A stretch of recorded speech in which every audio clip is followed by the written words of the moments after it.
Olá, estamos aqui no nosso programa Filosofia e Cultura e hoje eu gostaria de falar de uma questão que de fato é extremamente importante. Por que vivemos em sociedade? Será que de fato nós precisamos viver em sociedade? Será que o ser humano ele simplesmente não basta a si mesmo?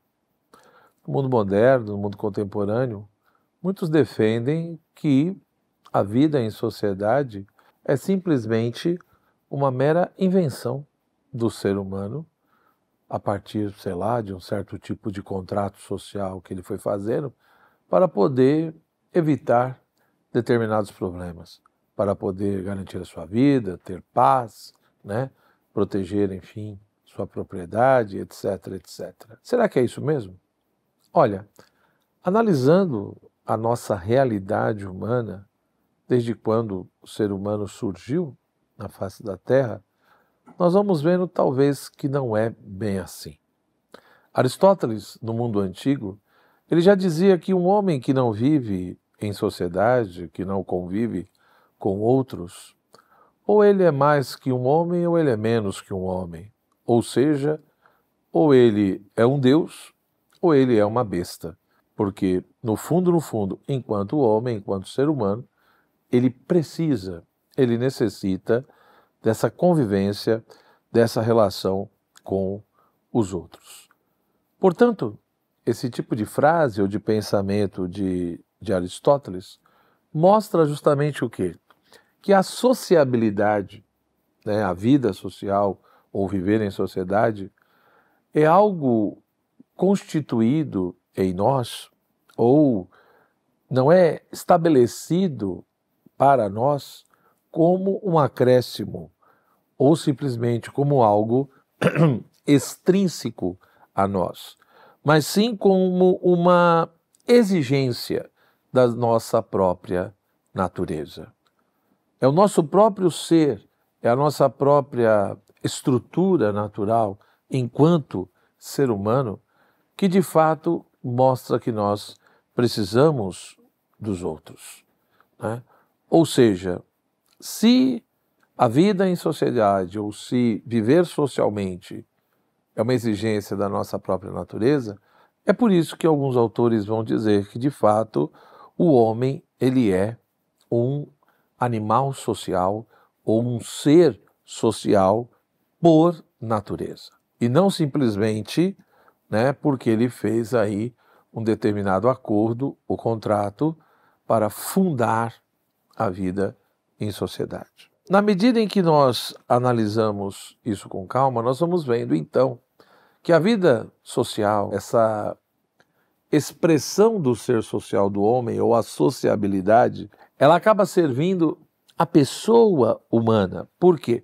Porque o indivíduo humano, ele não é capaz, né, de desenvolver ou para desenvolver uma vida verdadeiramente humana, ele precisa viver em relação com outros seres humanos. Ele precisa conviver com os demais. Ou, como alguns autores vão defender, o ser humano aprende a ser pessoa na comunhão com outras pessoas, ou simplesmente para adquirir uma autonomia própria, ele precisa do outro. Para adquirir uma autonomia sua enquanto um agente racional e livre, ele precisa do outro. Isso mostra, portanto, que o ser humano ele foi feito para conviver. A convivência é algo imprescindível para o ser humano.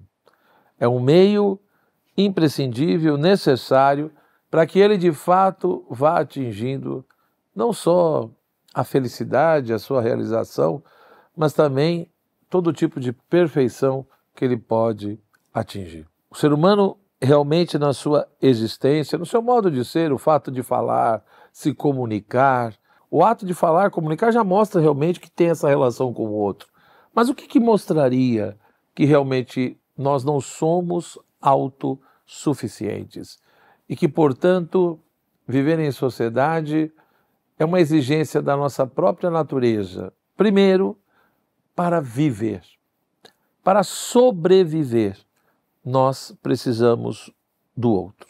É só você, de fato, analisar com calma desde quando o ser humano nasce até o momento em que ele morre. Desde o seu nascimento nós precisamos dos outros. Ou seja, no caso, por exemplo, do ser humano, a dependência que ele tem em relação à sua família é muito maior do que outros seres, outros animais. A sua roupa não é você que faz. O seu alimento não é você nem que plantou e nem que colheu. E tantas outras coisas que nós precisamos para viver, sobreviver, no sentido mesmo de subsistência, e portanto dos bens materiais, somos nós que fazemos. Não depende apenas do nosso esforço. Mas mais do que isso, o próprio processo de maturação, a própria questão do amadurecimento psicoafetivo da própria estrutura humana mostra de fato como o ser humano precisa dos outros, inclusive, principalmente, dos pais. Não só por causa da questão da alimentação e da proteção, mas porque ele precisa passar por todo o processo de amadurecimento, aprendendo muitas coisas, e aí vem a grande importância da família. Mas também nós vemos que a necessidade da vida social não é só por questão de viver, sobreviver ou amadurecimento, mas também para a gente saber viver bem, né?